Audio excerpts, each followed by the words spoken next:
inimă zbuciumată. Oh, Wayne, ce romantic e din partea ta să mă conduci acasă de la școală. Ba nu e! Când o să stau în limuzina XT7000 a tatălui tău, cum ai promis? Mișto! Salut, Wendy! Salut, prietene! Numele lui e Wayne. Salut, Wayne!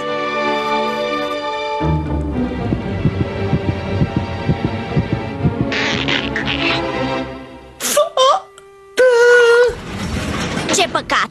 Fiica șoferului are de muncit, Wayne. Dar noi putem merge în camera mea să ne prefacem că stăm în limuzină noaptea. Nu pot! Mă doare burta! Friptura asta e excelentă, draga mea. Mă bucur că măcar îi place cuiva. Mamă, eu sunt vegetarian. Și? Era cu brânză pe ea. Ești un moftarian, după părerea mea. Nu-mi spune că și tu ești vegetarian, Wayne? Mie nu mi-e foame. Nu are deloc temperatură. Mă duc în camera mea. Toată ziua a fost bine până s-a întors de la Wendy. Ia stai puțin, draga mea. Când m-am îndrăgostit de tine, și eu mi-am pierdut pofta de mâncare și mă holbam la tavan. Cred că Wayne e îndrăgostit de Wendy. Te rog să vorbești cu el ca de la bărbat la bărbat. Eu? De ce nu faci tu asta? Când un cowboy vine în oraș și o vede pe fiica șerifului, s-ar putea să simtă o senzație complet nouă pentru el. Înțelegi? Nu! Bine, mă bucur că am discutat. Mama și tata spune că ești îndrăgostit de Wendy și că ești ursulețul ei. Ce? Nu sunt îndrăgostit de nimeni, mai ales de Wendy. Ah? Ah!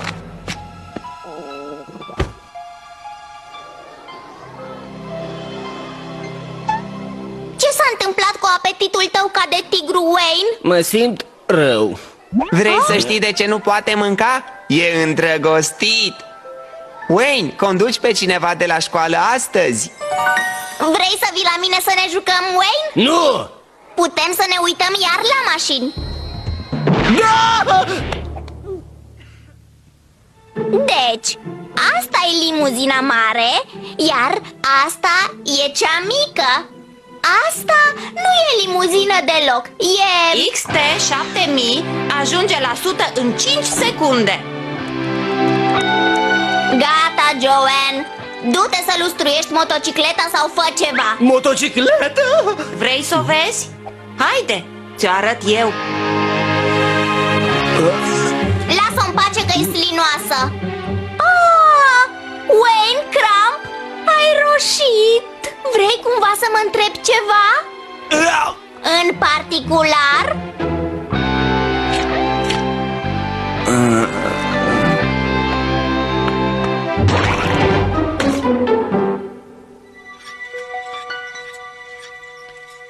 Ei, ce ai văzut? E îndrăgostit de mașină, nu? Nu! E îndrăgostit de fata ce miroase ca o masină. O cheamă Joanne. Probabil că nici nu-ți dă seama. Cred că Wayne n-a mai simțit niciodată așa ceva. Nici noi n-am mai simțit așa ceva niciodată. Uite-o! Wendy mi-a spus că a văzut pete albastre pe caroserie. E soluția de lustruit, domnule. Vedeți? Nici o pagubă. Păi să nu se mai întâmple.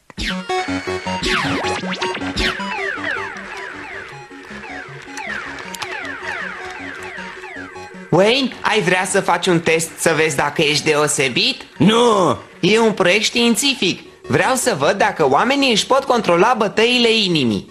Wayne, oamenii grozavi pot, cum ar fi bandiții sau șoferii de curse. Serios? Sigur, dar dacă nu vrei să încerci... Bine, fetițo, testează-mă! Sunt super grozav și știi asta.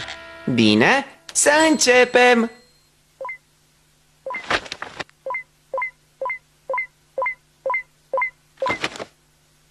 Ce înseamnă asta? Wendy Winkle. Și asta? Joanne. Uite cum îți bate inima. Ca să nu mai vorbim de îmbujorare. Ești îndrăgostit de Joanne.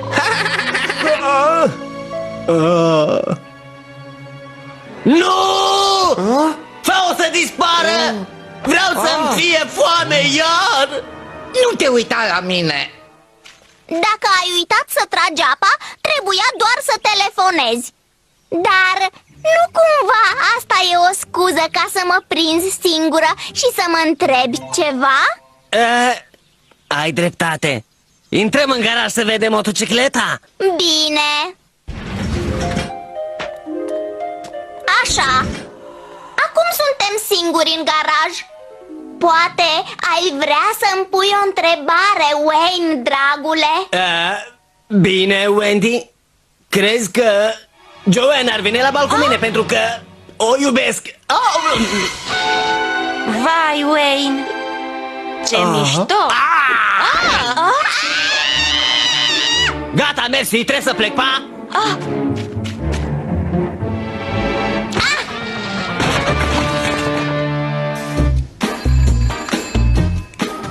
Wayne, e pentru tine. E o fată. Fata mea? Cum arăt? Vino, Lucian, să-l lăsăm singur pe Wayne. Alo? Alo? Ai închis, nătărăule? Alo? Bună, Wayne! Oh, tu erai. Am sunat să văd dacă o iubești pe Joanne. Da. Atunci trebuie să vii repede la garaj. Aha. Wayne? Și s-ar putea ca Joanne să plece, pentru că tatăl meu crede că tatăl ei nu e bun. Ce nasol? De asta vreau să spargi limuzina în bucăți, ca el să o repare și să demonstreze că e priceput. Sigur. Sparge-o toată, Wayne! Asta pentru Joanne! Stai să te ajut și eu!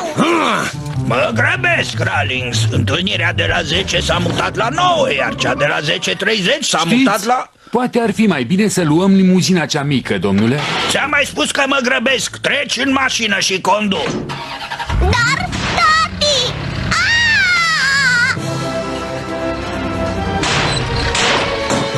Ce înseamnă asta, Rawlings? Eu am vrut să vă spun, domnule, mașina a fost vandalizată.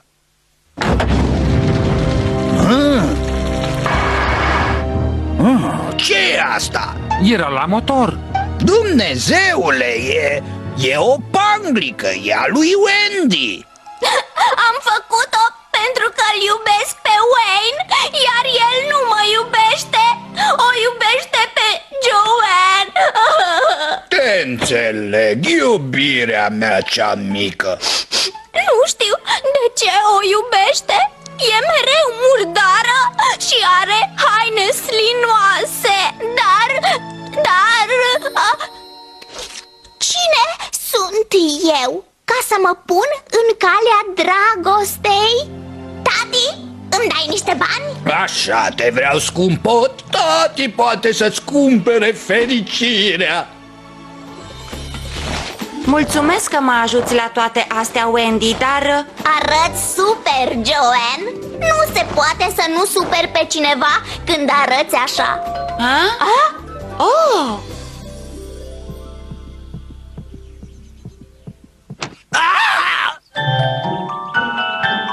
Unde, Joanne? Chiar aici, băiete.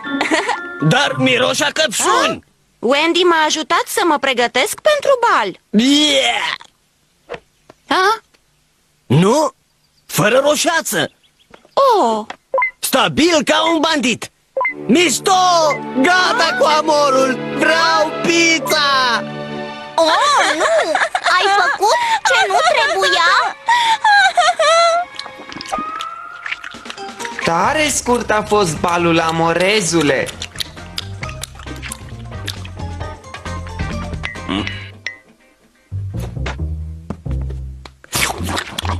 Eu nu am să mă îndrăgostesc. Păi, nici eu. A?